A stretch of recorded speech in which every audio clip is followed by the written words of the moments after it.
Hello दोस्तों, कैसे हैं आप सब। दोस्तों आज मैं आपसे बात करूंगा कोरोमंडल एक्सप्रेस के रेल हादसे को लेकर के, जो कि आज ही शाम को 7 बजे के आसपास जो है हुआ है।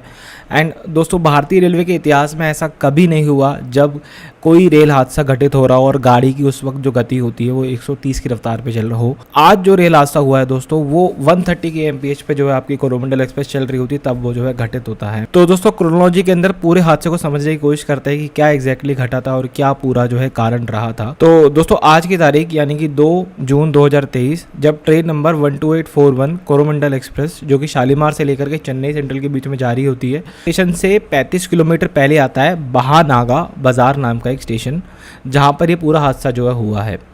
ट्रेन अपने शेड्यूल टाइम पे चल रही होती है and 19 hours per BNBR Bahanaga बाजार का सिग्नल पास करती है, तभी ये पूरा हादसा जो है हो जाता है। अब दोस्तों, BNBR स्टेशन पे ऑलरेडी एक मालगाड़ी खड़ी होती है, जिसमें जाकर के ट्रेन जो है कम्प्लीटली टकरा जाती है। अब जैसा कि मैंने आपको भी बताया कि ट्रेन का जो लास्ट स्टॉप था वो भी काफ़ी पीछे निकल चुका था एंड जो नेक्स्ट स्टेशन पे ट्रेन को रुकना था वो भी लगभग 34 किलोमीटर दूर था, जिसके कारण से ट्रेन अपने MPS पे चल रही थी, यानी कि मैक्सिमम परमिसिबल स्पीड पे चल रही थी। एंड ट्रेन यहाँ पे 130 की स्पीड को जो है कम्प्लीटली मेंटेन करते हुए चल रही थी।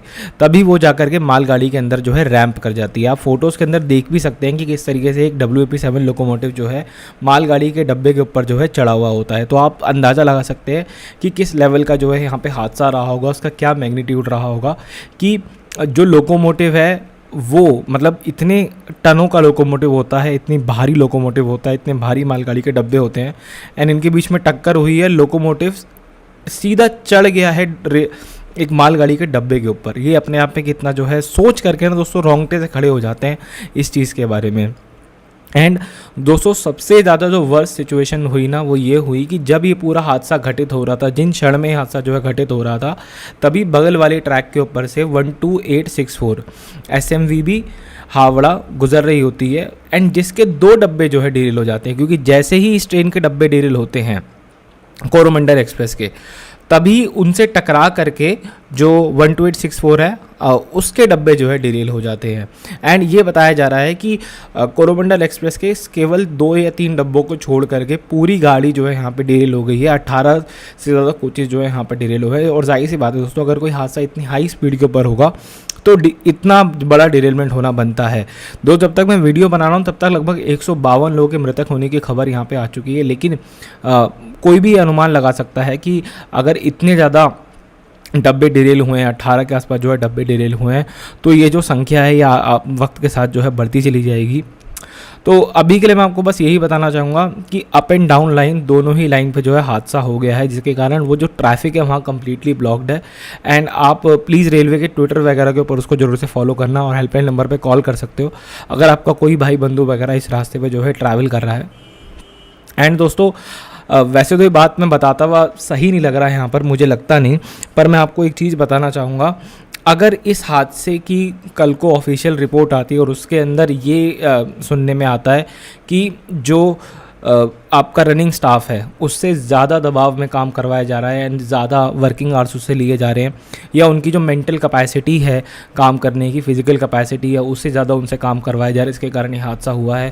तो दोस्तों, रेलवे तो अपने आप में एक बहुत ज़्यादा रिस्की जो है मोड ऑफ ट्रांसपोर्ट बन जाता है, क्योंकि रिसेंटली रेलवेज़ ने खुद ये कहा था अपने कुछ ऑफिशियल डॉक्यूमेंट्स के अंदर कि लोको पायलट्स की या रनिंग स्टाफ की शॉर्टेज के चलते वो जितने भी रनिंग स्टाफ हैं उनको और ज़्यादा वर्किंग आवर करने के लिए एक नोटिस इशू कराए और उनको एक ऑर्डर पास ऑन कराए कि आपको पहले से ज़्यादा जो है काम करना पड़ेगा। अब दोस्तों, अगर पहले से ज़्यादा काम करने की कीमत आम आदमी को, भारतीय रेलवे को इस तरीके से चुकानी पड़ेगी तो ट्रेनें लेट चलती हुई ठीक है। तो ट्रेनें 130 के ऊपर हमको नहीं चाहिए, फिर ट्रेन आप 70-80 की स्पीड पे चला लो, वो ही काफ़ी है, ठीक है। क्योंकि ऐसी भी दोस्तों तरक्की किस काम की जो इतना बड़ा हादसा जो है देखने को मिले। देखो, हम किसी हादसे को आपस में ना कंपेयर नहीं कर सकते।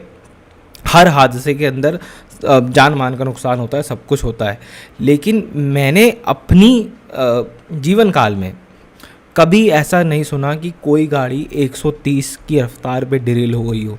भारतीय रेलवे की आज के समय में 130 बहुत ज़्यादा रफ्तार होती है दोस्तों। अगर आप कभी गेट भी ओपन करेंगे ना 130 की रफ्तार पे, आपको फील होगा कि आप बहुत ज़्यादा किसी तेज़ चीज़ में इस टाइम ट्रैवल कर रहे हैं। और इस स्पीड पे एक एक्सीडेंट होना अपने आप में बहुत बड़ी बात है। एंड एक और सैड न्यूज़ मैं आपको ये देना चाहूँगा, और वो एक बट ऑब्वियस ही खबर है, आप समझ भी सकते हैं कि जब ये पूरा हादसा हुआ तो उनका जो लोको पायलट से हमारे, वो दोस्तों नहीं बच पाए।